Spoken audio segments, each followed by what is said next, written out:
இந்த ஹைடல்பர்க்ன்ற சிட்டில night life எப்படி இருக்குன்னு சொல்லிட்டு பாருங்க. இன்னும் ஃபுல்லா இருட்டல. இருட்டிடுச்சு. மக்கள் ட்ரெயினுக்கு வெயிட் பண்ணிருக்காங்க. இது வந்து லோக்கல் ட்ரெயின். ஸ்ட்ரீட் ட்ரெயின் சரிங்களா? ஸ்ட்ரீட் ட்ரெயின் வந்து இதுதான் போகும். ரொம்ப ஃபாஸ்ட்டாலாம் போகாது. வெயிட் பண்ணிருக்காங்க. பாருங்க. ரொம்ப ரேரா தான் நீங்க பைக்ல பார்க்க முடியும் ஜெர்மனில. ஏதோ ஒரு ஆர்ட் பண்ணியிருக்காங்க. கிரியேட்டிவா. என்னன்னு தெரியல அது. பாருங்க ரொம்ப ரேரா தான் ஹார்ன் அடிப்பாங்க.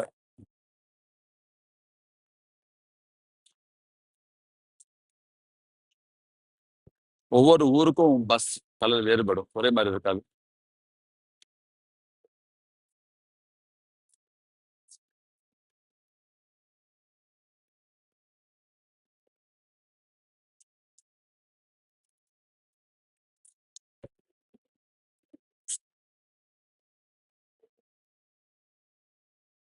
ஓடி போயிடுறாங்க.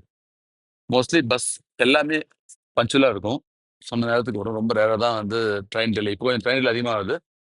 பஸ் டிலே அதிகமாகுது. ஆனா மோஸ்ட்லி இந்த டைம் கரெக்ட்டா வரும்.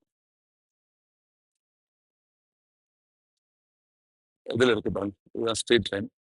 ஸ்ட்ரீட் ட்ரெயின் கரெக்ட்டா.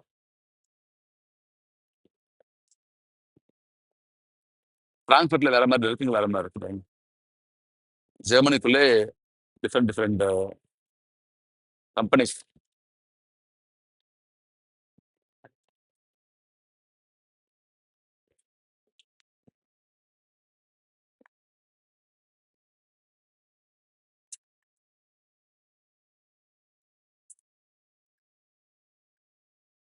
இதுதான் நைட் லைஃப் ஹைடல்பர்க்ல. எல்லாம் அழகா இருக்கு பாருங்க. ட்ரெயின்ஸ்லாம். மன்ஹைம். மன்ஹைம் என்ற ஊருக்கு போகுது. சார் நீங்க மன்ஹைம் போகணும்னா நீங்க சிட்டி ட்ரெயின்லயும் போலாம். இதுலயும் போலாம். பஸ்லயும் போலாம். பட் பீப்பிளோட பிரெஃபரன்ஸ் தான். அவங்க எப்படி ஆசைப்படுறாங்களோ அத பேஸ் பண்ணி அவங்க டிராவல் பண்ணலாம். ஆனா நேர வித்தியாசம் இருக்கும் கண்டிப்பா. சிட்டி ட்ரெயின் எஸ்-பான் ஒண்ணு இருக்கு. அது கொஞ்சம் ஃபாஸ்ட்டா போகும். இல்ல ரீஜனல் பான், இல்ல ஐசி ட்ரெயின் இன்டர்சிட்டி எக்ஸ்பிரஸ்லாம் ஃபாஸ்ட்டா போகும். மத்த எல்லாமே கொஞ்சம் ஸ்லோவா தான் போகும். ஸ்லோவா தான் நின்னு நின்னு போகும்னு வச்சுக்கோங்களேன். ஸோ ஜெர்மனில 58 யூரோ டிக்கெட் ஒண்ணு இருக்கு. அது ஜெர்மன் டிக்கெட். டாய்ச்லாந்து டிக்கெட் சொல்லுவாங்க. அந்த டிக்கெட் எடுத்து போனீங்கன்னா, உங்களுக்கு ஜெர்மனி ஃபுல்லா எங்க வேணா டிராவல் பண்ணலாம். Except intercity express train. அதனால பார்த்தீங்கன்னா, நெறைய கனெக்ஷன்ஸ் மாறி மாறி போற மாரி இருக்கும். டைம் எடுத்துக்கும். கொஞ்சம் டயரிங்கா இருக்கும்னு வச்சுக்கங்களேன். ரொம்ப கஷ்டமா இருக்கும் அது.